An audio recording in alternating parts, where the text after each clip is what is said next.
મેંગલુરુના કટેલ શ્રી દુર્ગા પરમેશ્વરી મંદિરમાં અગ્નિ મસાલ સાથે તુટેદારા સેવાની ભવ્ય ઉજવણી. કર્ણાટક રાજ્યના મેંગલુરુ જિલ્લામાં આવેલા સુપ્રસિદ્ધ કટેલ શ્રી દુર્ગા પરમેશ્વરી મંદિરના પ્રાંગણમાં વાર્ષિક મહોત્સવના ભાગરૂપે તુટેદારા સેવા એટલે કે અગ્નિની લડાઈની વિધિ સંપન્ન થઈ છે.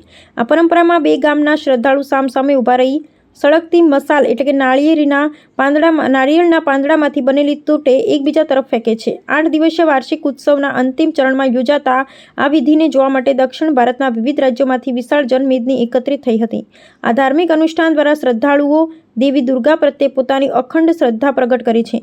આ પરંપરાના સાંસ્કૃતિક વિશ્લેષણ મુજબ આ વિધિ માત્ર શૌર્યનું પ્રદર્શન નથી, પરંતુ તે પ્રાચીન પૌરાણિક કથાઓ સાથે જોડાયેલું છે. એક પવિત્ર સંસ્કાર છે.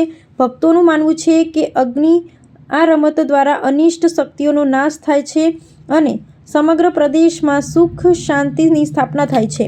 મંદિરે વહીવટી તંત્ર દ્વારા આ સાહસિક વિધિ દરમિયાન કોઈ અનિચ્છનીય બનાવ ન બને તે માટે સુરક્ષાના ચુસ્ત બંદોબસ્ત સાથે તબીબી ટુકડીઓ પણ તૈનાત રાખવામાં આવી હતી.